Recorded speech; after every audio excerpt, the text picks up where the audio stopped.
మొదటి తెస్సలోనిక పత్రిక 5వ అధ్యాయము 16వ వచనాన్ని చూద్దాం. ప్రతి విషయమునందును కృతజ్ఞతాస్తుతులు చెల్లించుడి. ఈలాగు చేయుట యేసుక్రీస్తునందు మీ విషయములో దేవుని చిత్తము. దేవుని పిల్లలారా, మనమందరం కూడా ఈ లోకానికి రావటం అనేది, మనకంటూ ఈ జీవితం వచ్చిందనే విషయాన్ని ఆలోచించినప్పుడు మనం అనుకుంటే మనకి ఈ జీవితం రాలేదు, అమ్మా నాన్న అనుకుంటే మనకు ఈ జీవితం రాలేదు, దేవుడే మనకు ఈ జీవితాన్ని ఇచ్చాడని కొరింథీయులకు రాసిన పత్రిక 6వ అధ్యాయము 19వ వచనంలో మీరు మీ సొత్తు కాదు, మనము మన సొత్తు కాదని, మీ దేహము దేవుని వలన మీకు అనుగ్రహించబడింది. అర్థమవుతుందండి? ఈ దేహము, ఈ జీవితం అనేది మీరు తెచ్చుకున్నది కాదు, ఇది మీరు అనుకుంటే వచ్చింది కాదు, ఇది దేవుడు మీకు ఇచ్చాడంతే. దేవుని వలన మీకు అనుగ్రహించబడింది ఈ జీవితం, ఈ దేహము అని. ఎందుకు ఇచ్చాడు దేవుడు ఈ దేహాన్ని అనే విషయాన్ని ఆలోచించినప్పుడు దానికి హెబ్రీ పత్రికలో 10:5 వచనంలో, నీవు నాకు ఒక శరీరాన్ని ఇచ్చావయ్యా. యేసుక్రీస్తు వారు దేవునికి ప్రార్థన చేస్తూ, నీవు నాకు ఒక శరీరాన్ని ఇచ్చావు, ఎందుకు ఇచ్చావు అనంటే నీ చిత్తాన్ని చేయటానికనే 7వ వచనంలో తిరిగి ఆయనే మరల చెప్తారు. అంటే తల్లి గర్భంలో మనందరికీ ఒక దేహాన్ని, ఈ జీవితాన్ని మనందరికి దేవుడు ఎందుకు ఇచ్చాడనే విషయాన్ని గుర్తు చేస్తూ, దేవుని చిత్తాన్ని చేయటానికి మనం ఈ భూమి మీదకి వచ్చామనేది మీకు అర్థం అవ్వాలి.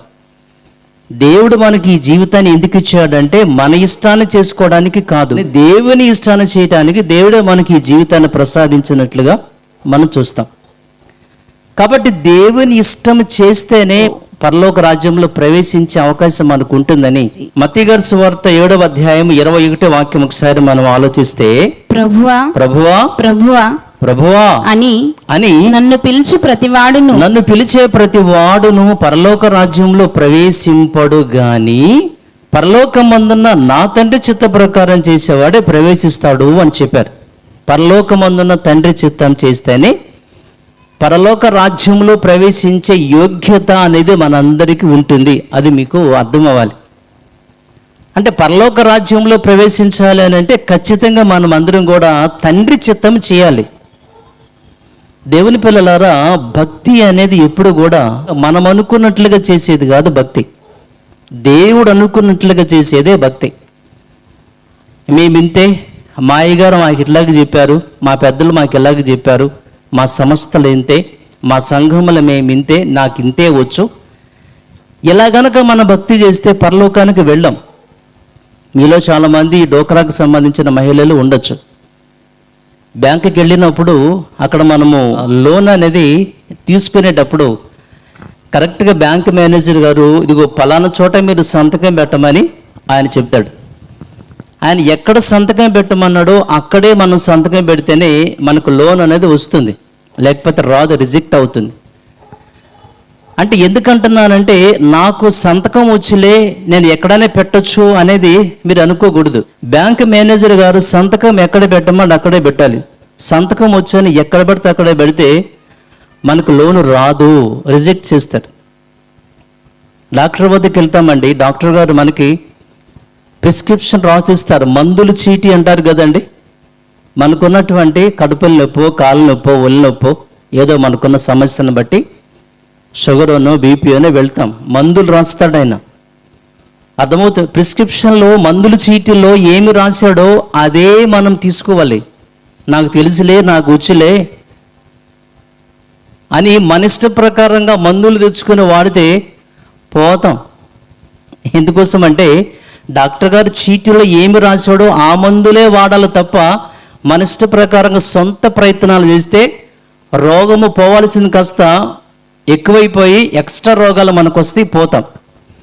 కాబట్టి డాక్టర్ గారు చీటీలో రాసిందే మనం ఖచ్చితంగా వాడాలి సుమా. అలాగనే ఒక ఇల్లు మనం కట్టుకోవాలనుకుందాం. ఇల్లు మనము కట్టుకోవాలంటే ఖచ్చితంగా డాక్యుమెంట్ని బట్టే మనం ఇల్లుని కట్టుకోవాలి. డాక్యుమెంట్స్లో ఉంటుంది ఏమనంటే ఈ స్థలానికి తూర్పున ఒక స్థలం ఉంది, పడమర పలానా వాళ్ళ ఇల్లు ఉంది, మరి ఉత్తరాన వేరే వాళ్ళ ఇల్లు ఉంది, దక్షిణాన వేరే వాళ్ళ ఇల్లు ఉంది, మధ్యలో నీ ఫ్లాట్ ఉంది. సో డాక్యుమెంట్స్లో ఉన్న దానిని బట్టి మనం ఇల్లు కట్టుకోవాలి. అలా కాకుండా తూర్పున రోడ్డు ఉందని చెప్పేసి కొంచెం ముందుకు వెళ్ళామనుకోండి, మున్సిపాలిటీ వాళ్ళు వచ్చి మొత్తం లేపేస్తారు. ఎందుకని? అది నేరం అవుతుంది రోడ్డు మీద ఇల్లు కట్టుకుంటే. పక్కింటి వాళ్ళ వైపు కొంచెము స్థలం ఉందని చెప్పేసి ఎక్స్ట్రా ఒక అడుగు వేసామనుకోండి, వాళ్ళు మన మీద తగాదలు, గొడవలు, లేదంటే ఫైటింగ్లు, లేదంటే కోర్టులు, కేసులు, నేరం అవుతుంది. అంటే డాక్యుమెంట్ని బట్టి మనం ఇల్లు కట్టుకోవాలి. డాక్యుమెంట్లో ఎక్కడ ఏమైతే వ్రాయబడి ఉందో అది చూసి మనము ఇల్లు కట్టుకుంటేనే ఓకే, లేకపోతే కేసు నేరం అవుతుంది ఎక్స్ట్రాలు తెస్తే. అలాగే దేవుడు మనకిచ్చిన డాక్యుమెంట్ ఉంది, అదే బైబిల్ గ్రంథం. ఆ బైబిల్ గ్రంథం ప్రకారంగానే ఈ ఇల్లు కట్టుకోవాలి. ఆత్మీయ జీవితమైన ఈ ఇల్లు ఎలా కట్టుకోవాలంటే, నాకు వచ్చేలే, నాకు తెలుసులే, నేను సీనియర్లే అని మన ఇష్ట ప్రకారంగా ఇల్లు కట్టుకుంటే కుదరదు. డాక్యుమెంట్ని బట్టి, బైబిల్ గ్రంథమైన డాక్యుమెంట్ని బట్టి మనం ఇల్లు కట్టుకుంటేనే అది సక్సెస్ అవుతుంది, లేకపోతే కుదరదు, నేరం అవుతుంది అని అనుకుంటే. కాబట్టి దేవుని యొక్క వాక్యం, దేవుని ఇష్టం, దేవుని ఉద్దేశం తన గ్రంథంలో దేవుడు రాయించాడు కాబట్టి అలాగ మనం చేస్తేనే తప్ప మరొకటి లేదు. ఎందుకోసమనంటే మన యొక్క జీవితంలో మనం అనుకునే భక్తి వేరు, దేవుడు అనుకునే భక్తి వేరుగా ఉంటుంది. ఎందుకోసమంటే మన దృష్టిలో మంచి అని మనం అనుకున్నది దేవుని యొక్క దృష్టిలో మంచి కాకపోవచ్చు. మన దృష్టిలో భక్తి అని మనం అనుకున్నది దేవుని యొక్క దృష్టిలో భక్తి కాకపోవచ్చు. మన దృష్టిలో నీతి అని మనం అనుకున్నది దేవుని యొక్క దృష్టిలో నీతి కాకపోవచ్చు. ఎందుకోసం అంటే మీ నీతి దేవుని యొక్క ఎదుట మురికి గుడ్డని దేవుడే చెప్పాడు కదా. అంటే మన నీతిని మనం స్థాపించకూడదు, దేవుని నీతికి లోబడాలని రోమా 10:2-3 మనం చూస్తాం. స్వనీతిని, సొంత నీతిని, సొంత భక్తితో మనం ఇక్కడ ఉండకూడదు. దేవుడు తన గ్రంథంలో ఏది రాయించాడో ఆ గ్రంథములు రాయించిన దానిని బట్టి మన భక్తి చేస్తేనే మనం ఖచ్చితంగా మనం పరలోకం వెళ్తాం. ఎవరైనా బాగా ప్రార్థన చేస్తారనుకోండి, ఫర్ ఎగ్జాంపుల్కి ఇక్కడ ఎవరైనా సరే కాసేపు మోకరించి కన్నీటితో ప్రార్థన చేస్తే మనమందరం కూడా ఎంత భక్తి పరురాలో అని మనం అనుకుంటాం. కానీ వాళ్ళ గురించి దేవుడు లోకసువార్త 20వ అధ్యాయం ఆఖరి వచనంలో ఏం రాయించాడంటే, వాళ్ళు వేషధారులు అని రాయించాడు. ఎక్కువగా ప్రార్థన చేసే వాళ్ళ గురించి మనమందరం భక్తి పరులు అనుకుంటాము, కానీ దేవుడు చెప్పిన విషయం ఏంటంటే వాళ్ళు వేషధారులు అని చెప్పాడు. అంటే మన దృష్టిలో భక్తి అనుకున్నది, ప్రార్థన అనుకున్నది దేవుని యొక్క దృష్టిలో అది వేషధారణ అవుతుంది. సో కాబట్టి ఎప్పుడు కూడా మనం అనుకున్నట్లుగా మన ఇష్ట ప్రకారంగా మన భక్తి చేస్తే అది భక్తి అవ్వదు. తండ్రి ఇష్ట ప్రకారం, తండ్రి ఆలోచన ప్రకారం, తండ్రి తన గ్రంథంలో, డాక్యుమెంట్లో, బైబిల్ గ్రంథంలో ఎలా భక్తి చేయమన్నాడో ఆయన చెప్పాడు. అలా మనం చేస్తేనే అది భక్తి అవుతుంది, అలా మనం చేస్తేనే పరలోకం వెళ్తాం. అర్థమవుతుందండి? సో కింద వచనంలో మీరు ఆలోచించినప్పుడు అక్కడనే ఆ దినమందు అనేకులు నన్ను చూచి ప్రభువా మేము నీ నామమున ప్రవచనాలు చెప్పలేదా? నీ నామమున దెయ్యములను వెళ్ళగొట్టలేదా? నీ నామమున అనేకమైన అద్భుతములు చేయలేదా అని చెప్పుదురు. ఏవండి, ఇవన్నీ దేవుని పనులే, ఇవన్నీ దేవుని ఇష్టాలే అని సహజంగా మనం అందరం కూడా అనుకుంటాం. అంటే ఎవరైనా కనుక ప్రవచనాలు చెప్తే ఒక ఎగ్జాంపుల్కి చెప్తున్నాను, ఇక్కడ రాయబడింది కాబట్టి, సో దేవుడే మాట్లాడుతున్నాడు కదా అని ఫీలింగ్ మనందరికి సహజంగా వస్తుంది. అర్థమైందండి? బైబిల్లో ఉన్న విషయం ఏంటంటే పూర్వకాలంలో, పూర్వ దినాలలో దేవుడు నానా సమయాలలో నానా రీతులుగా దేవదూతల ద్వారా మాట్లాడాడు, ప్రవక్తల ద్వారా మాట్లాడాడు. చివరిగా యేసుక్రీస్తు వారి ద్వారా మనందరితో మాట్లాడి, యేసుక్రీస్తు వారు చెప్పిన మాటలే అపోస్తలులు మనకు చెప్పారు. చివరిగా యేసుక్రీస్తు వారి ద్వారా మనందరితో మాట్లాడి ఇక బైబిల్ని క్లోజ్ చేశాడు. ఇక దీనిలో నుంచి ఏది తీసేయకూడదు, ఇంకోటి యాడ్ చేయకూడదు, అలా చేస్తే శాపం అని చెప్పాడు. ఇక ఎవరితో మాట్లాడే ప్రసక్తి ఉండదు. ఎప్పటి నుంచో మాట్లాడుతూ వచ్చాడు, యేసుక్రీస్తు వారితో క్లోజ్ చేశాడు. ఇక ఎవరితో మాట్లాడేటువంటి ప్రసక్తి లేదు. బైబిల్ ప్రకారంగా నేను మీకు అదే చెప్తున్నాను. ఒక సేవకుడు, లేదంటే ఒక పాస్టర్ గారు, లేదంటే ఒక విశ్వాసం ఈ రోజున ఎలాంటి ప్రజల మాయలోకి వెళ్ళిపోయారో మిమ్మల్ని అందరినీ మోటివేట్ చేయడానికి నా ఉద్దేశం తప్ప వేరొక ఉద్దేశం అనేది కాదు. ఒక ఇంటికి వెళ్ళినప్పుడు సహజంగా వాళ్ళు మాట్లాడే విధానము ఎట్లా ఉంటుందంటే, దేవుడు మీ పిల్లలని పాస్ చేస్తానని మాట చెప్పాడు, లేదంటే మంచి ఉద్యోగాలు ఇస్తానని చెప్పేసి దేవుడు మరి చెప్తున్నాడు, మరి మీ వ్యాపారం అభివృద్ధి అయ్యిద్దని దేవుడు చెప్తున్నాడు, మీ పిల్లల్ని అమెరికా పంపిస్తాడని దేవుడు చెప్తున్నాడు. ఇవన్నీ సహజంగా మనం వింటూ ఉంటాం అక్కడక్కడ కూడా. నిజానికి ఇవన్నీ కూడా సహజంగా జరిగితే ఓకే, నేను చెప్పాను కాబట్టి, నేను ప్రార్థించాను కాబట్టి జరిగింది అంటారు. జరగకపోతే నీ విశ్వాసం సరైనది కాదు, నీకు సరైన విశ్వాసం లేదు, అందుకే జరగలేదు అనే మాటలు మనం వింటాం. అంటే ఎందుకు ఈ విషయం అంటున్నానంటే, ఈ విధానం ఎలా ఉంటుందంటే, రేపు నీకు అది జరుగుతుంది, నీకు ఇది జరుగుతుంది, నీకు అలా అవుతుంది, నీ పిల్లలకు ఇట్లా అవుతుంది, లేదంటే నీ పరిస్థితి ఘోరంగా ఉంటుంది, నీకు ప్రమాదం అయ్యిద్ది, ఇలాంటి ఒకసారి కొన్ని విషయాలు చెప్పి భయపెడుతూ ఉంటారు కూడా. అమాయకులు ఏముందండి, భయపడతారు. రాబోయే భవిష్యత్తు గురించి ఈ రోజున మనిషికి అది తెలుసా అని అంటే, ఖచ్చితంగా బైబిల్ని బట్టి ఎవ్వరికి భవిష్యత్తు తెలీదు, ఎవ్వరు చెప్పడానికి వీల్లేదు. అవన్నీ అబద్ధాలే. నిజాలైతే ఏమండి, ఇప్పుడు మొన్న పోయిన నెలలో జూన్ 12వ తారీఖున అలహాబాదే కదండి, సుమారుగా 265 మంది చచ్చిపోయారు. ఏమండి, గుజరాత్ ప్రాంతంలో.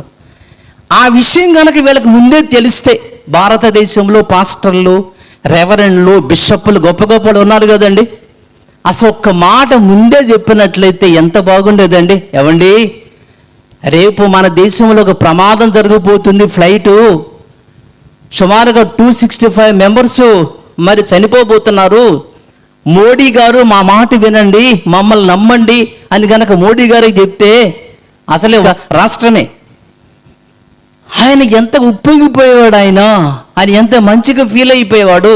అసలే ఈ క్రైస్తవులని అలాగే ముస్లిం సోదరులను తీసివేయాలని, లేదంటే వాళ్ళ విషయంలో ఎలాంటి మతోన్మాదం జరుగుతుందో మనకందరికి కూడా అది తెలుసు.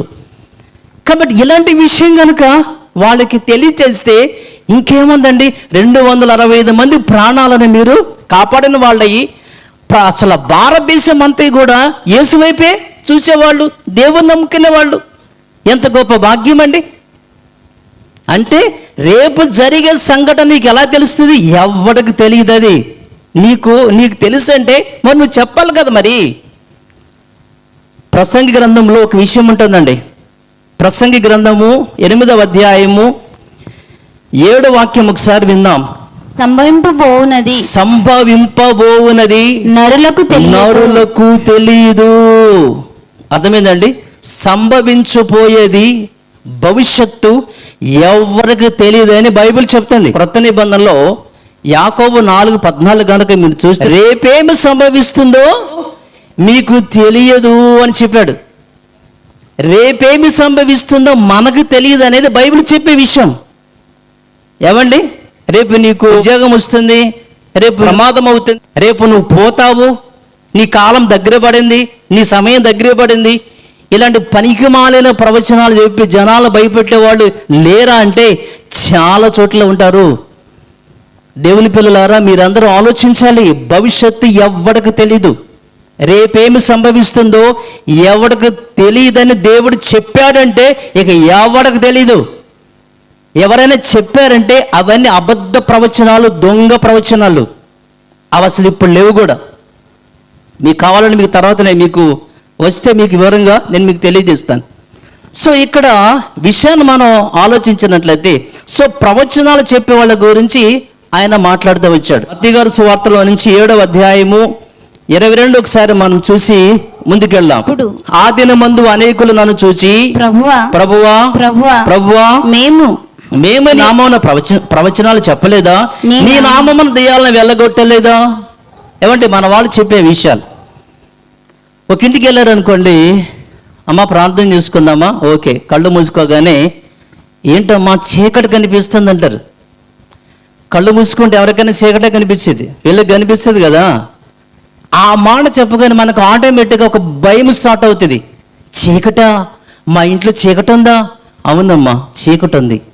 3 వారాలు ఉపవాస ప్రార్థనలు పెట్టాలి మీ ఇంట్లో. అర్థమవుతుందండి? ఈ 3 వారాల్లో పోతే సరే, పోకపోతే నీ విశ్వాసం సరిగా లేదు అనేది మన వాళ్ళు చెప్పేటువంటి, మనకు తెలియంది ఏముంది. ఇంకోటి ఏంటంటేనండి, ఈ దెయ్యాలు పట్టే కార్యక్రమము హైందవ సోదరులు మీటింగ్స్ పెట్టుకుంటారు. ఆర్ఎస్ఎస్ వాళ్ళు కొంతమంది, బజరంగ దళ వాళ్ళు, అలాగే హైందవ సోదరులు చాలామంది. కానీ వాళ్ళ మీటింగ్స్లలో వేల మందే వస్తారు, కానీ ఎవరికి దెయ్యాలు పట్టవు. అర్థమైందండి? అలాగే ముస్లిం సోదరులు చాలామంది కూడా వాళ్ళు మీటింగ్స్ పెట్టుకుంటారు. వాళ్ళ మీటింగ్స్లో ఎవరికి దెయ్యాలు పట్టవు. కానీ క్రైస్తవ మీటింగ్లోనే, అది కూడా కొన్ని మీటింగ్స్లో, కొన్ని చర్చిలోనే దెయ్యాలు పడతాయి. అర్థమైందండి? ఆ దెయ్యాలు కూడా మిడిల్ క్లాస్ వాళ్ళకి, లోకల్ క్లాస్ వాళ్ళకే తప్ప ఉద్యోగం ఉన్న వాళ్ళకి, కాస్త చదువుకున్న వాళ్ళకి, హై క్లాస్ పీపుల్ ఎవరికి దెయ్యాలు పట్టవు. మీకు తెలుసా? పైగా వీళ్ళు ఏంటంటే, ఎవరు నువ్వు ఎందుకు వచ్చావు అన్న కానీ నీకు చెప్తుంది. ఇక నేను సువార్తమునో, మార్తమునో, వెంకాయమునో ఏదో చెప్పేసి పేర్లు చెప్తారు. మీ పెద్దమ్మో, పెదనాన్నో, సువార్తమునో అని చెప్పేసి. అంటే వీళ్ళ నువ్వు వచ్చావా, ఎందుకు వచ్చావు, ఏం పని మీద వచ్చావని వీళ్ళు స్టార్ట్ చేస్తారు. ఇవన్నీ అసలు బైబిల్లో ఉండవులేండి, మీకు చెప్తున్నాను మీకు అర్థమవటానికి. అంటే చనిపోయిన వాళ్ళు ఖచ్చితంగా వాళ్ళ మరల తిరిగి భూమి మీదకి వస్తారనే కదా, వాళ్ళు వచ్చి జనాలకు దెయ్యాలుగా పడతారనే కదా. దీన్ని బట్టి కనుక మనం ఆలోచిస్తే, చనిపోయిన వాళ్ళు తిరిగి దెయ్యాలుగా మారితే, మొదటిగా చనిపోయిన వ్యక్తి హేబేలు గారు. అప్పటి నుంచి ఇప్పటి వరకు చనిపోయిన వాళ్ళ సంఖ్య చూద్దాం, కోట్ల కదండి. ప్రజెంట్ ప్రపంచ జనాభా సుమారుగా 800 కోట్లకు మించి ఉన్నారు. వీళ్ళకన్నా హేబేల్ దగ్గర నుంచి ఇప్పటి వరకు చనిపోయిన వాళ్ళ దెయ్యాల సంఖ్య, అదే మీ లెక్కలో చనిపోయిన వాళ్ళ సంఖ్య ఎక్కువ. కోటాను మంది చచ్చిపోయారు. వాళ్ళందరూ దెయ్యాలైతే భూమి మీద ఉన్నటువంటి 800 కోట్ల మంది జనాభా కన్నా వాళ్ళ సంఖ్య ఎక్కువ అవుతారు. మరి ఇప్పుడు అడుగడుగున వాళ్ళే ఉంటారు. మరి ఇవన్నీ ఏంటంటేనండి, బైబిల్ తెలియని వాళ్ళు, బైబిల్ అర్థం కాని వాళ్ళు, బైబిల్ చదవటం చేతకాని వాళ్ళు. ఏమండి, బైబిల్ చదువు రాదు, చదవరాదు, 2 ఉంటాయి. చదువు రాదు, ఒకరికేమో చదువే రాదు, ఏనాడు బడికెళ్ళా, చదువు రాదు, చదవరాదు. అంటే చదువు వచ్చినా చదవటం రాదని అర్థం. ప్రపంచంలో, మరి ముఖ్యంగా మన దేశంలో, మన రాష్ట్రంలో చదువు లేని వాళ్ళే ఎక్కువగా సేవకులు ఉన్నారు, పాస్టర్లు ఉన్నారు. ఈ విషయాన్ని మనము పేతురు గారు తన యొక్క పత్రికలో రాస్తూ, చదువు లేని వాళ్ళు ఎక్కువ మంది సేవకులు అవుతున్నారు, పాస్టర్లు అవుతున్నారు. వాళ్ళకి చదువు రాదు. వాళ్ళకి చదువు రాదు కాబట్టి వాళ్ళు అసలు బైబిల్ తీరు. విన్నవాళ్ళు మనమందరం కూడా, ఆహా మా పాస్టర్ గారు చూసి అసలు బైబిలే తీయడు, ఆయన జిప్పు తీయడు, నిన్ను జిప్పు తీయనడు. ఎందుకో తెలుసా? ఎందుకంటే నువ్వు జిప్పు తీసి చదివామనుకో ఆయన బతుకు బయటపడింది, ఇక నువ్వు సంఘాన్ని నుంచి దూరం అయిపోతావు. అర్థమైందా? నువ్వేమనుకుంటున్నా, మాయ గారు బైబిల్ తీయడని నువ్వు అనుకుంటున్నావు. బైబిల్ ఆయన తీయడు, నిన్ను తీయలేడు. ఎందుకని? నువ్వు కనుక బైబిల్ తీసావా, బైబిల్ చదివావా, ఆయన చెప్పే ప్రసంగం నీకు అర్థమైంది. అది బైబిల్లో ఉందలేదు మీకు అర్థమైపోయింది కాబట్టి చల్ నువ్వు అక్కడ జంప్ అయిపోతావు, ఈయన చెప్పిపోతే కరెక్ట్ కాదని. అది ఆయనకి తెలిసి ఆయన బైబిల్ తీయడు, మీ చేత బైబిల్ తీయడు. ఒకనాటి బెరయ సంఘస్థులండి, పౌలు శీల లాంటి వాళ్ళ వాక్యం చెప్తుంటే పరిశీలించారంట, ఇది బైబిల్లో ఉందా లేదని. ఆనాటి విశ్వాసులు ఈ రోజున ఉన్నారండి, బైబిల్ పక్కన పడేసి వింటూ ఉంటాం మనం. ఇలాగ నా ఉద్దేశం ఏంటంటే, బైబిల్ చదువు రాదు, చదవరాదు, ఇలాంటి బ్యాచ్ ఎక్కువ కాబట్టి ఎడ్యుకేషన్ అనేది లేకపోయేసరికి బైబిల్ ఏముందో వీళ్ళకి తెలియదు కాబట్టి మనుషులు దెయ్యాలుగా మారుతారు. వాళ్ళకి పట్టారు, వీళ్ళకి పట్టారు, మొదలు పెడతారు. బైబిల్ ఏముందో తెలుసా? ఒకసారి యోబు గ్రంథం 7వ అధ్యాయము 9 చూద్దాం. మేఘము విడిపోయి అదృశ్యమగునట్లు, పాతాళమునకు దిగిపోయిన వాడు, చనిపోయిన వాళ్ళందరూ వెళ్ళే ప్లేసు. ధనవంతుడు చనిపోయి పాతాళం వెళ్ళాడు, లాజరు కూడా చనిపోయే పాతాళమే వెళ్ళాడు. కానీ అక్కడ రెండు భాగాలు ఉంటాయి, తర్వాత మనం వింటాం. ఒక చనిపోయిన ప్రతి వ్యక్తి వెళ్ళే స్థలం ఏంటంటే పాతాళమే. పాతాళమునకు దిగిపోయిన వాడు మరి ఎప్పుడునూ రాడు, అతడు ఇక ఎన్నడను తన ఇంటికి రాడు, అతని స్థలం అతను మరలా ఎరుగదు.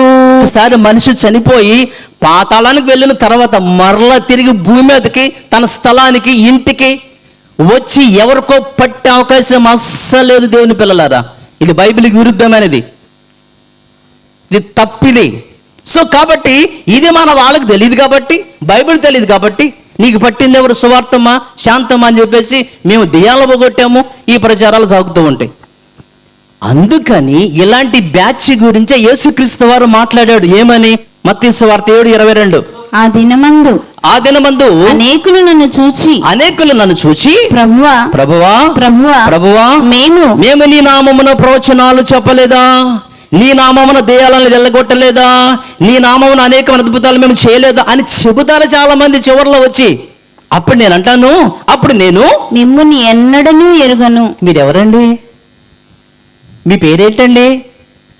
అదే అండి, నేను పెద్ద స్టేజ్ కట్టి మీటింగులో టచ్ అన్నానే, నేను మీకు తెలీదా?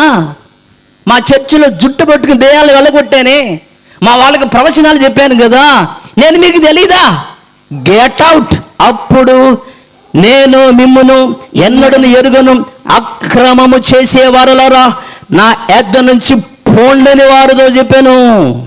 ఇవన్నీ కూడా వాక్యానుసారం అనుకుంటే, ఇవన్నీ కూడా దేవుని పని అని అనుకుంటే, మన దృష్టిలో భక్తి వేరు, దేవునికి దృష్టిలో భక్తి వేరు. నిజంగా ఈ దెయ్యాలు పోగొట్టే వాళ్ళు, ఈ ప్రవచనాలు చెప్పేవాళ్ళు, ఇదంతా దేవుని పనే, దేవుడే చేస్తున్నాడు, ఇది దేవుని ఇష్టమే అని కనుక అనుకుంటే, ఇలాంటి వాళ్ళ గురించి యేసుక్రీస్తు వారు ఏం చెప్పాలంటే, రండి పరలోకం రండి అని చెప్పాలి కదా. వీళ్ళ గురించి యేసు ఏం చెప్పాడంటే, అక్రమము చేసేవారలారా గెట్ అవుట్ ఎక్కడి నుంచి అన్నాడు. కాబట్టి ఇది దేవుని ఇష్టం కాదు, దేవుని చిత్తం కాదు. కాబట్టి ఎవడైతే దేవునికి ఇష్టాన్ని, దేవునికి చిత్తాన్ని చేస్తాడో వాడే పరలోక రాజ్యానికి అర్హుడుగా ఉంటాడు అనేది మనం చెబుతున్న విషయం. మరలా ఆడికి వెళ్దాం, మన యొక్క మూల పాఠానికి వెళదాం, కాస్త ముందుకు వెళ్ళి ధ్యానం చేద్దాం. మొదటి తెస్సలోనికే పత్రికలో నుంచి 5వ అధ్యాయము 16 చూద్దాం. ప్రతి విషయమునందును కృతజ్ఞతాస్తుతులు చెల్లించుడి, ఈలాగు చేయుట యేసుక్రీస్తునందు మీ విషయంలో దేవుని చిత్తం. దేవుని చిత్తం ఏంటో మనం ఇప్పటి వరకు వింటూ వచ్చాం. ఆ దేవుని చిత్తంలో ఒక భాగం, ఒక విషయం ఏంటంటే కృతజ్ఞతాస్తుతులు చెప్పటమే దేవుని చిత్తం అని చెప్పాడు. దేవుని చిత్తము చాలా విషయాలు ఉన్నాయి. మీరు అనుకున్నట్లుగా అది దేవుని చిత్తం కాదు. అది దేవుని చిత్తం, దేవుని ఇష్టం అయితే వాళ్ళందరూ నరకానికి పోరు, పరలోకమే పోతారు. అది దేవుని ఇష్టం కాదని యేసుక్రీస్తు వారు చెబుతూ, దేవుని యొక్క ఇష్టాన్ని మీరు చేయండి అయ్యా, మీరు పరలోక రాజ్యానికి పోతారు అని చెబుతూ, దేవుని ఇష్టం ఏంటి? చాలా విషయాలు ఉన్నాయి, వాటిలో ఒకటి పూట మనం ధ్యానం చేసుకుందాం. అదేంటంటే కృతజ్ఞతాస్తుతులు చెల్లించుట దేవుని చిత్తం. కృతజ్ఞత అంటే అర్థం ఏంటి అసలు? ఏమండి, ఎవరైనా గనుక సహాయం చేస్తే సహాయం చేసిన వ్యక్తి విషయంలో మర్చిపోకుండా తిరిగి వాళ్ళకు మనం చేసేదే కృతజ్ఞత అంటారు. అయితే చేసిన సహాయాన్ని ఎవరైతే మర్చిపోతారో అలాంటి వాళ్ళని ఏమంటారంటే కృతజ్ఞత లేని వాళ్ళు అంటారు. అయితే ఈ ప్రపంచంలో కృతజ్ఞత కలిగిన వారి కన్నా కృతజ్ఞత లేని వాళ్ళ సంఖ్య ఎక్కువ ఉంటుంది. ఎలాగంటే ఒకసారి యేసుక్రీస్తు వారు జీవించినటువంటి ఆ దినాలలో ఆయన 10 మంది రోగులను స్వస్థపరుస్తాడు. మీరు లోక సువార్తకి వెళ్తే ఆ విషయం 17వ అధ్యాయంలో ఉంటుంది. వాళ్ళలో 10 మంది స్వస్థత పొందుతారు, కానీ ఒక్కడు మాత్రమే వస్తాడు థ్యాంక్స్ చెప్పడం, కృతజ్ఞత చెప్పడానికి ఒక్కడు మాత్రమే వస్తాడు. అంటే 10 మంది స్వస్థత పొందితే ఒక్కడే వచ్చాడు, 9 మంది రాలేదు. దీన్ని బట్టి ప్రపంచంలో కృతజ్ఞత కలిగిన వాళ్ళు చాలా 1% ఉంటారు. మిగిలిన వాళ్ళందరూ కూడా కృతజ్ఞత లేని వారుగానే ప్రపంచంలో ఉంటారు. ఆ విషయాన్ని మనకి బైబిల్లో 2వ తిమోతి పత్రిక 3వ అధ్యాయం మొదటి వాక్యం ఒకసారి చూసి ముందుకెళ్దాం. అంత్య దినములలో ఆ అపాయకరమైన కాలములు వచ్చునని తెలుసుకొనుము. ఎలాగనగా అలాగనగా మనుషులు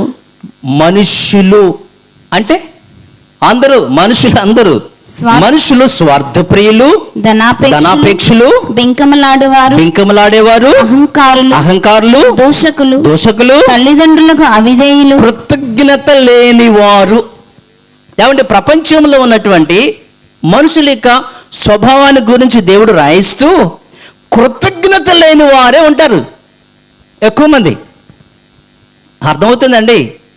ఎందుకని చేసిన మేలును మర్చిపోయే వాళ్ళు కృతజ్ఞత లేని వారుగా మనం అనుకుంటే, ఒకనాడు ఇశ్రాయేల్ గురించి మనం కొద్దిగా ఆలోచన చేసి ముందుకెళ్దాం. 400 సంవత్సరాలు సుమారుగా ఐగుప్తు దేశంలో వాళ్ళ బానిసలుగా కఠిన శ్రమలతో వేదనలతో ఉన్నప్పుడు వారిని దేవుడు ప్రేమించి ఆ దేశం నుంచి వాళ్ళని విడిపించి పాలు తేనెలు ప్రవహించే దేశం అని బైబిల్లో ఉంటుంది. అది పాలు తేనెలు ప్రవహించే దేశానికి తీసుకొని రావటానికి దేవుడు ఎర్ర సముద్రాన్ని పాయలు చేశాడు, యోర్దానుని పాయలు చేశాడు, ఎరుకో గోటను ముక్కలు చేశాడు. ఏమండి, మరి పగల మేఘస్తంభం, రాత్రి అగ్నిస్తంభం, ఊరేడు పిట్టలు, మన్నా, మంచినీళ్ళు. సో వాళ్ళు వేసుకునే బట్టలు కానీ కాళ్ళకు చెప్పులు కానీ పాతగిలిపోలేదు. అన్ని సంవత్సరాలు 40 years అంటే పిల్లలు పెరిగే కొద్దీ వాళ్ళ చెప్పుల సైజు పెరిగినాయి, వాళ్ళకి బట్టల సైజు పెరిగినాయి, పాతగిలిపోలేదు అవన్నీ కూడా. అంటే అంత అద్భుతంగా దేవుడు వారిని ప్రేమించి పాలుతేళ్లు ప్రవహించేటువంటి దేశానికి తీసుకొని రావటానికి ఎంతమంది సైన్యము రాజులు వాళ్ళకి అడ్డుగా వస్తే మొత్తాన్ని కూడా తీసి పక్కన పడేసి వీళ్ళకి ఇవ్వాలనుకున్నటువంటి దేశాన్ని దేవుడు వారికి ఇచ్చేస్తాడు. కానాన్ దేశం ఇచ్చేస్తాడు వాళ్ళకి. అంత మంచి దేశాన్ని దేవుడు వాళ్ళకి ఇస్తాడు. అర్థమవుతుందండి? అంత మంచి దేశాన్ని వాళ్ళకి ఇచ్చిన తర్వాత వాళ్ళ గురించి దేవుడు ముందుగానే చెప్పిన విషయం ఏంటంటే, ఇప్పుడు చూద్దాం బైబిల్ గ్రంథంలో నుంచి ద్వితీయోపదేశకాండంలో నుంచి ఒక మాట చూద్దాం. 8వ అధ్యాయము 17 చూద్దాం. దేవుని పిల్లలారా, అయితే మీరు మా సామర్థ్యము మా బాహుబలము ఇంత భాగ్యము మాకు కలుగజేశానని అనుకుందురేమో.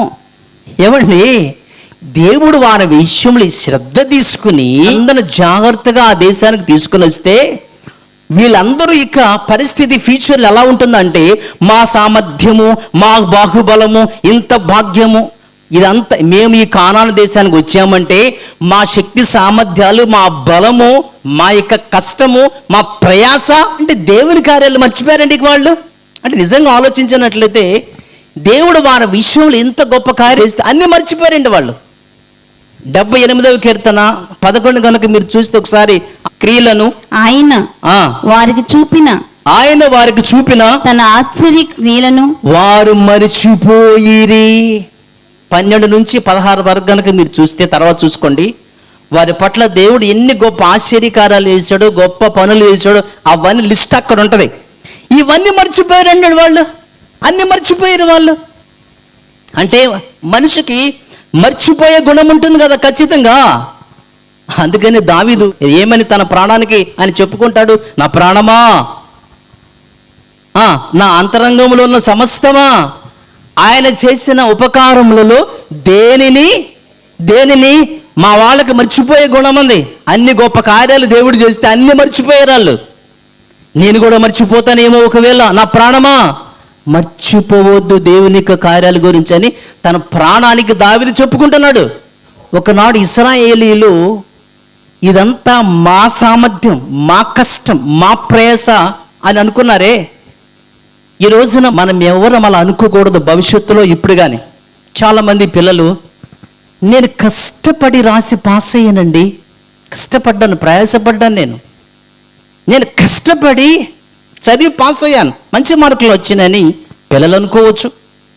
ఉద్యోగం చేసేవాళ్ళు ఏమనుకుంటారు, నేనండి రాత్రి పగళ్ళు ఇంటర్వ్యూకి వెళ్ళి ఇంటర్వ్యూలో పాస్ అయ్యి మంచి జాబ్ నేను పొందుకున్నానండి, ఇది నా కష్టం, నా ప్రయాస అండి,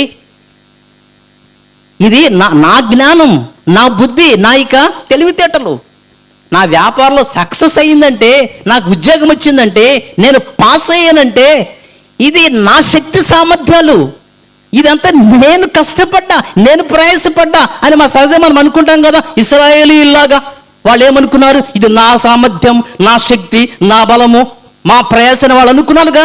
దాని ఫలితం ఏమైంది తెలుసా? ఏమైందంటే వాళ్ళని తీసుకుని వెళ్ళి అన్యుల దేశానికి అప్పగించాడు. బబులోనీయులకి అప్పగించాడు దేవుడు. నెబుకద్నెజర్ గారికి అప్పగించాడు. ఎందుకు? నా బలము, నా శక్తి, నా సామర్థ్యం. కనాను దేశం రావటం అనేది వాళ్ళ శక్తి సామర్థ్యాలా? మనం వింటే ఆశ్చర్యపోతామండి. 40 ఏళ్ళ దేవుని యొక్క కష్టం, దేవుని యొక్క ప్రయాస, దేవుని యొక్క మరి కాపుదల అద్భుతం అండి, అద్భుతం అది. అదంతా మర్చిపోయారు వాళ్ళు. మా శక్తి, మా సామర్థ్యము, మరి మా ప్రయాస అన్నారు. ఇంకా అంతే సంగతులు. కనాను దేశం నుంచి వాళ్ళని బయటకు తోలేసి అన్యుల దేశంలో 70 ఏళ్ళు ఉంచాడు, బబులోను దేశంలో. అక్కడ ఆ రాజుగారికి అప్పగిస్తే ఆయన చేశాడు తెలుసా మీకు? ఒకసారి తీయండి 4వ అధ్యాయం దానియేలు గ్రంథంలో నుంచి 30వ వచనాన్ని చూద్దాం. రాజు బబులోనును ఈ మహావిశాలము నా బలాధికారమును, నా ప్రభావ ఘనతను కనపరచుటకై నా రాజధాని నగరంగా నేను కట్టించినది కాదా అని తనలో తాను అనుకొని, ఇదంతా నేను నా నా నా నా ఏం చేశాడండి? ఆ దేశం వాళ్ళు తిరిగి మాదీయ పారసీకులకి అప్పగించాడు. ఈయనకేమో గడ్డి మేసే పరిస్థితి వచ్చింది దానికి. నా శక్తి సామర్థ్యం, నా బలాధికారమును, నా ప్రభావ ఘనతను, నా రాజధాని నేను కట్టించినది, నా శక్తి సామర్థ్యాలు, నేను. ఈ నేను మనకి ఎక్కడ కనిపిస్తుంది తెలుసా మీకు? క్రొత్త నిబంధన తీయండి, లూకా సువార్తలో నుంచి 12వ అధ్యాయం 16 నుంచి మనం చూడొచ్చు. మరియు ఆయన వారితో ఈ ఉపమానము చెప్పెను. ఒక ధనవంతుని భూమి సమృద్ధిగా పండెను. అప్పుడు అతడు నా పంట సమకూర్చుకొనుటకు నాకు స్థలము చాలదు గనుక నేనేమి చేతునని తనలో తాను ఆలోచించుకొని నేనీలాగు చేతును, నా కొట్లు విప్పి.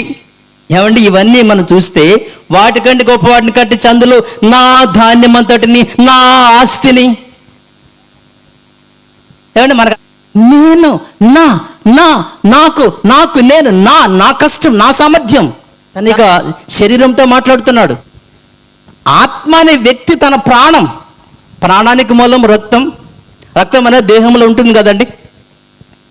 తన ప్రాణంతో, తన యొక్క శరీరం, తన దేహంతో ఏమంటున్నాడంటే, నేను నీకోసం కష్టపడ్డానబ్బా. అసలు ఈ సంవత్సరం పంటలు బాగా పండింది అనుకో, విస్తారమైన ధాన్యం వచ్చేసింది ఇంటికి. ఏం చేయాలో అర్థం అవ్వట్లేదు. ఉన్న కొట్లేమో సరిపోవట్లేదు. పడగొట్టి పెద్ద పెద్ద కొట్లు కట్టించాడు. ఎందుకని నేను నేను కష్టపడ్డా, నేను ప్రయాసపడ్డా, నా శక్తి, నా సామర్థ్యం, నా జ్ఞానం. అంటే నీ వల్లనే పంటలు పడినాయా? ఏమండి, విత్తనాలు వేసి వస్తారు కదండి. లేదంటే నువ్వు ఆడికి వెళ్ళి విత్తనాలు వేసి అమ్మ పండమ్మ పండమ్మ పండమ్మ పండమ్మ అని చెప్పేసి మనం ఏమైనా చేస్తాం? ఆడికి వెళ్ళి విత్తనాలు వేసి వదలకు వస్తాం, అంతే కదండి. మరి వాటికి నీరెవరు పెడుతున్నారు? వర్షాన్ని ఎవరిస్తున్నారు? వాటికి మంచుని వాటికి ఎవరిస్తున్నారు? వాటికి ఎండను ఎవరిస్తున్నారు? వాటికి కావలసిన గాలిని ఎవరిస్తున్నారు? ఇవన్నీ ఎవరిస్తున్నారు? నువ్వేంటి అంటే మనిషికి స్వభావం ఇదంతా కూడా. అంటే ఒకసారి ఇట్లాగే లుస్త్రా అనే ఒక పట్టణానికి పౌలు బర్నబాలు వెళ్ళినప్పుడు బలహీన పాదాల్లో ఉన్న ఒక వ్యక్తిని వాళ్ళు స్వస్థపరుస్తారండి. స్వస్థపరిచేసరికి ఆ ఊర్లో అందరూ ఆశ్చర్యపోతారు. అరే, ఎంత మిరాకిల్, అద్భుతం, వండర్. అరే, వీళ్ళు మామూలు మనుషులు కాదురా, వీళ్ళు మన దేవత మనుషుల రూపంలో వచ్చింది. నవగ్రహాలు ఒకటి, గురుగ్రహం, ద్విపతి, బృహస్పతి, గురుగ్రహం మొత్తం, జూపిటర్ ఇంగ్లీష్లో అంటారు కదండి. ద్విపతి అని పేరు పెట్టారు ఎవరికి? బర్నబా గారికి. ముఖ్య ప్రసంగికుడు కాబట్టి పౌలు గారికి ఏమో హెర్మే అని పేరు పెట్టారు. ఇక వాళ్ళు దేవుళ్ళు అనుకుని ఇక వాళ్ళు మరి పూలదండలు తెచ్చి ఎడ్లను తెప్పించారు, బలర్పించే వాళ్ళకు పూజలు చేయడానికి దేవుళ్ళుగా. అర్రెర్రెర్రే, ఇంకా ఏమైనా ఉందా? పౌలు గారు అసలు ఇద్దరు బట్టలు చింపుకున్నారు. ఇక అంతే, మేము దేవుళ్ళు ఏంటబ్బాయి అంటే మేలు జరిగింది కదండి, స్వస్థత వచ్చింది కదండి, మా ఊర్లో గొప్ప మేలు జరిగింది కదా, మీరు దేవుళ్ళు కదా, అవ్వా ఇంకేమోనుందా నాయనా. దానికి ముందు పేజీలో ఒక విషయం ఉంటుంది. అపోస్తుల కార్యంలో నుంచి 14వ అధ్యాయము 7వ వచనం నుంచి కనుక మీరు చూస్తే నేను చెప్పేది మొత్తం మీకు అక్కడ ఉంటుందండి. 14లో అపోస్తలులైన బర్నబాయు పౌలును ఈ సంగతి విని తమ వస్త్రములు చింపుకొని సమూహంలోనికి జొరబడి, అరే నాయన్లారా అంటే దానికి ముందు పేజీలో ఏం జరిగిందంటే 12వ అధ్యాయంలో 23వ వచనంలో హేరోద్ అనే వ్యక్తి ఒక ఆయన ఉంటాడండి. ఆయన ఒక ప్రసంగం చేస్తాడు. ఆయన చేసిన ప్రసంగానికి ప్రజలందరూ ముగ్ధులైపోతారు. అయ్యో ఏం ప్రసంగం చేశాడు అసలు, అయ్యగారు చాలా గొప్ప ప్రసంగం చేశాడే, ఇది దేవుని స్వరమే గాని మానవ స్వరం కాదు, ఇది దేవుడే అని ప్రజలందరూ కూడా అనుకుంటూ ఉంటే ఇక అంతే సంగతులు. మరి ఆయన ఏమనాలి, అరే నాయన నేను కాదురా బాబు దేవుణ్ణి, ఇది దేవుని స్వరం మీరు అనుకుంటున్నారు, ఒకసారి చదవండి ఆ విషయాన్ని. దేవుని ఆ వ్యక్తి మయపరచలేదు. తర్వాత ఏమైంది, వెంటనే ప్రభు దూత అతని మొత్తెను కనుక పురుగులు పడి ప్రాణము విడిచెను. ఏమండి ఇక్కడ మనకు ఒక విషయం రావాలి. అతను దేవుని మయపరచలేదు కాబట్టి దేవునికి దూత ఆయన చంపేసిందంటే సరిపోయేది. కానీ అక్కడ మరొక మాట ఏముంది, పురుగుల పడి చచ్చాడని. అది అవసరం అంటే ఎందుకు అవసరం అంటే ఆయన దేవుడు అనుకున్నాడుగా, దేవుడు పురుగుల పడి చావటం ఏంటి ప్రజలకు తెలియాలి. మరి మామూలుగా చస్తే కుదరదు, అక్కడ పురుగుల పడి చస్తే ఎందుకు, దేవుడు అనుకున్నాడు కాబట్టి పురుగుల పడి చస్తే ప్రజలకు అర్థం అవ్వాలని. అమ్మో ఇంకేమనుందా, అందుకని పౌలు బర్నబాలు భయపడి నాయనా అరే మేము దేవుడు కదరా బాబు అని వాళ్ళకి చెప్పి అద్భుతమైన మాట వాళ్ళు మాట్లాడతారు. ఇప్పుడు మనం చూద్దాం నెక్స్ట్ పేజీలో 14వ అధ్యాయము 15 చూద్దాం. అయ్యలారా మీరెందుకు ఇలాగ చేయుచున్నారు, మేము కూడా మీ స్వభావం వంటి స్వభావం గల మనుషులమే. అయ్యా మేము మనుషులం రా నాయన, మేము దేవుళ్ళం కాదు. మీరు ఈ వ్యర్థమైన వాటిని విడిచిపెట్టి ఇప్పుడు అంటున్నాడు కదా, ఆకాశమును భూమిని సముద్రమును వాటిలో ఉన్న సమస్తమును సృజించిన జీవం గల దేవుని వైపు మీరు తిరగాలి. అబ్బాయి మేము దేవుళ్ళం కాదు, అసలు మేము దేవుళ్ళం కాదు, ఆకాశాన్ని భూమిని సమస్తాన్ని క్రియేట్ చేశాడే ఆయన దేవుడు అని చెప్తే 17 అయినను ఆయన ఆకాశం నుండి దేవుడి గురించి ఆయన ఆకాశం నుండి మీకు వర్షమును. మనం ఎక్కడి నుంచి వచ్చామంటే ఇక్కడికి, ఆ రిచ్ ఫుల్ ధనవంతుడు ఏమన్నాడంటే నా కష్టం, నా ప్రయాస, నా సామర్థ్యం, నా బలంతో నేను పంటను సమకూర్చుకున్నాను, విస్తారమైన ధాన్యం వచ్చింది అన్నాడే. నీకు పంట ఎలా పట్టి అసలు మీకు ఎలా పండిని అంటున్నాడు ఈ పౌలు. అబ్బాయి ఆకాశం నుంచి మీకు వర్షాన్ని ఫలవంతములైన ఋతువులను, జులై మాసం వచ్చింది కదండి, వర్షాకాలం మొదలైంది. తర్వాత నవంబర్ మాసం వస్తే చలికాలం మొదలవుతుంది, మార్చి నెల వస్తే ఎండాకాలం స్టార్ట్ అవుతుంది అని మనం అనుకుంటున్నాం కదండి. కాలములు ఋతువులు ఇవన్నీ ఎవరిస్తున్నారు, సూర్యుడు చంద్రుడు భూమి, వీటిని క్రియేట్ చేసింది ఎవరు, దినాలు సంవత్సరాలు కాలాలు తెలియపరచడానికి దేవుడే సూర్యుని చంద్రుడిని భూమిని క్రియేట్ చేసినట్లుగా ఆదికాండము 1:14 మనం చాలాసార్లు వినే ఉంటాం. కాబట్టి వర్షాన్ని ఇచ్చేది దేవుడే, కాలాలను ఇచ్చేది దేవుడే అని చెబుతూ ఆహారం అనుగ్రహించు. అబ్బాయి మేము కాదురా నాయన, మా మాట మీరు వినాలి, మేము దేవుళ్ళం కాదు. దేవుడైతే ఆయన విశ్వాన్ని సృష్టిస్తాడు, సృష్టించిన ఆయన పైన ఉన్నాడు, వర్షం ఇస్తాడు ఆయన, అర్థమవుతుందా, కాలాలు మార్చేది ఆయనే, మనకి బువ్వ పెట్టేది కూడా ఆయనే. ఎందుకు ఈ మాటలు మొత్తం నేను మీకు చెప్తున్నాను, మన శక్తి సామర్థ్యము నా కష్టంతో చదువుకున్నా, నా ప్రయాసతో చదువుకున్నా, నేను కష్టపడ్డా ప్రయాసపడ్డా అని మనం అనకూడదు దేవుని పిల్లలారా, అది తప్పది. బువ్వ పెట్టేది దేవుడే కదా, దేవుని యొక్క ఆలోచన, దేవుని యొక్క మరి సహాయం లేకుండా మన బోధ వెళ్ళాం. ప్రసంగి గ్రంథం 2వ అధ్యాయం 25 చూద్దాం దేవుని పిల్లలారా. ఆయన సెలవు లేక, దేవుని సెలవు లేకుండా భోజనము చేసి సంతోషించుడు ఎవరికి సాధ్యం? దేవుని పర్మిషన్ లేకుండా కలుపుకున్న అన్నాన్ని నువ్వు నోట్లో పెట్టుకుని తింటావా? దేవునికి పర్మిషన్ లేకుండా 3:13 మరియు ఆ. ప్రతివాడు ఆ. అన్నపానములు పుచ్చుకొనుచు ఆ. తన కష్టార్జితం వలన సుఖం అనుభవించుట. దేవుడి- చాలా మంది ఎలా మాట్లాడతారంటే రెక్కాడితే డొక్కాడిద్దండి అంటారు. డొక్క ఆడాలంటే రెక్క ఆడాలి, అంతేనా? రెక్క ఆడితే డొక్కాడిద్ది, డొక్క ఆడాలంటే రెక్క ఆడాలి. కానీ రెక్కను ఆడించేది ఎవరు అబ్బాయి? అది మరి ఆలోచించాలి కదా. మరి మనం ఈ రెక్క ఆడించేవాడు ఆడించకపోతే మన హాస్పిటల్లో ఆడుతూ ఉంటాం. మరి అంతే కదా.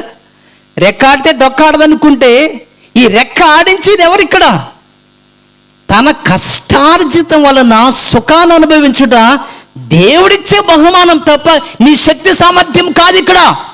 ఆ విషయం మనందరికి అర్థం అవ్వాలి. ఇక్కడ దేవుని యొక్క కృప, దేవుని యొక్క ఏమండి ఈ రోజున ఇప్పుడు నీవు కష్టపడి బ్రతకటానికే నీకు మంచి శరీరాన్ని ఇచ్చాడు, ఆరోగ్యం ఇచ్చాడు.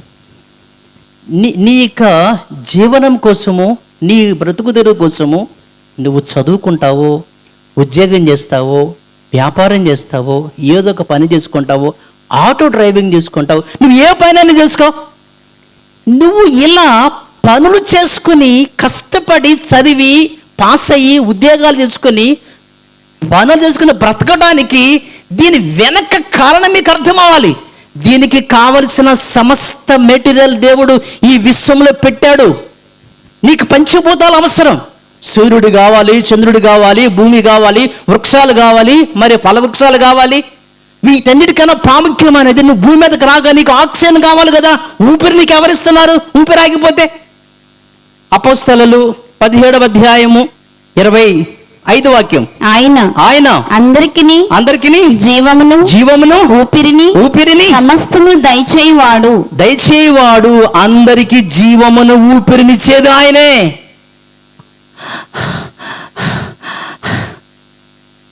ఏమండి ఈ శ్వాస నిశ్వాసలు ఉన్నాయే, ఇవి దేవుని దగ్గర నుంచే మనకు వస్తుంది ఏంటండి.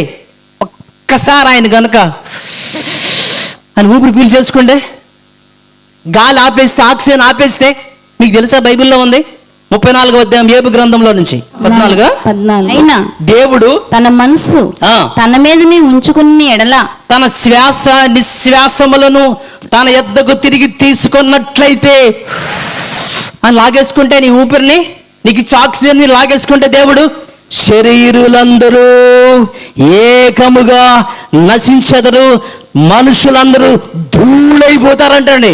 మరి అది సంగతి. ఇక్కడ నువ్వేమో నా శక్తి, నా సామర్థ్యం, నా బలం, నా ఆరోగ్యం నువ్వంటావేంది? ఇక్కడ నీవు బ్రతకాలంటే మొదటిగా నీకు ఊపిరి కావాలి. అది ఎవరిస్తున్నారు? దేవుడు. ఆహారం కావాలి, నీళ్లు కావాలి, పంచభూతాలు నీకు కావాలి. కాబట్టి నువ్వు పుట్టక ముందే సమస్తాన్ని దేవుడు చేశాడు కదా. ఇవన్నీ అనుభవిస్తున్నాం మనము. దేవుని యొక్క కృపతోనే చదువుకుంటున్నాం, దేవుని యొక్క సహాయంతోనే ఉద్యోగాలు చేస్తున్నాం, వ్యాపారాలు చేస్తున్నాం, పనులు చేసుకుంటున్నాం. మనం ఇశ్రాయేలులాగా నా కష్టము, నా సామర్థ్యము, నా బలం అని అనకూడదు. మనం తప్పది అన్నామా చాలా డేంజర్ అది.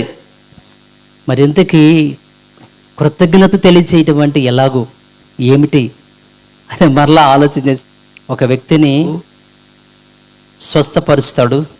సమాధిలో దురాత్మల చేత పీడించబడుతూ ఉంటే వాళ్ళంతటిని కూడా గాయాలుగా చేసుకుంటున్నటువంటి ఆ యొక్క వ్యక్తిని యేసుక్రీస్తు వారు వచ్చి ఆ వ్యక్తిని స్వస్థపరుస్తాడు, బాగుపరుస్తాడు. అప్పుడు ఆయన ఏం చేస్తాడనంటే, మీరు తర్వాత మీరు చూడండి, లోకసువార్త 8వ అధ్యాయం 35-39 యేసుక్రీస్తు వారి యొక్క పాదాల దగ్గర ఉన్నాడు అని ఉంటుంది. ఉండి ఆయన ఏం చేశాడు అని అనుకుంటే, దానికి ముందు పేజీలో మరియం అనే వ్యక్తి యేసుక్రీస్తు వారి యొక్క పాదాల దగ్గర ఆయన బోధ వినుచుండేను అని ఉంటుంది. ఆ స్వస్థత వచ్చిన వ్యక్తి యేసుక్రీస్తు వారి యొక్క పాదాల దగ్గర ఉండి ఆయన యొక్క మాటలు వింటూ ఉన్నాడా? అది ఒకటి. రెండవది 39లో యేసుక్రీస్తు వారు చెప్తారు, నీకు జరిగినటువంటి యొక్క కార్యం ఉందే, నీ వెళ్ళి చెప్పుకో ప్రపంచానికి, పేరు చెప్పుకో. ఆ పట్టణం అంతా కూడా చెప్పుకుంటూ వచ్చి అదే కృతజ్ఞత. తన పట్ల యేసు చేసినటువంటి స్వస్థత కార్యాన్ని బట్టి, తన జీవితాన్ని బాగు చేసినందుకు అప్పుడు చేసినటువంటి పని ఏంటంటే, వాళ్ళందరికీ యేసుక్రీస్తు వారి గురించి ఆయన చెప్పడం అనేది మొదలైంది. మొదట ఆయన పాదాల దగ్గర ఉండి విన్నాడు. రెండవది విన్నది ఆ ప్రపంచానికి చెప్పాడు. సో అది కృతజ్ఞత అని అనుకుంటే, ఆయన మీరు చీకటిలో నుంచి ఆశ్చర్యకరమైన తన వెలుగులోనికి ఆయన మనందరిని పిలిచాడు. ఎందుకు? ఆయన గుణాతిశయములను ప్రపంచానికి చెప్పడానికి. ఒకప్పుడు ఆయనేమో తన బాహ్య జీవితాన్ని, బాహ్యమైనటువంటి శరీరాన్ని బాగు చేసిన విషయాన్ని చెప్పాడు. ఇప్పుడు అది కాదు చెప్పాల్సింది. మన ఆత్మను బాగు చేశాడు కదా, మన ఆత్మకు రక్షణ ఇచ్చాడు కదా. ఈ ఆత్మ రక్షణ గురించి ప్రపంచానికి చెప్పాలని చెప్పాడు ఆయన. అదే కృతజ్ఞత అంటే. కాబట్టి దేవుడు చేసిన మేళ్ళని జ్ఞాపకం చేసుకుంటూ ఆయనకు తిరిగి మనం చేసే కృతజ్ఞత ఏంటంటే, బైబిల్ చదవండి, వినండి, తెలుసుకోండి, నేర్చుకోండి, క్లాసులకు రండి. మీరు విన్న దానిని ప్రపంచానికి చెప్పండి. అదే కృతజ్ఞత. ప్రతి విషయం నందు కృతజ్ఞత చెల్లించటమే దేవుని యొక్క చిత్తం. కళ్ళు మూసుకోండి, ప్రార్థన చేసుకుందాం.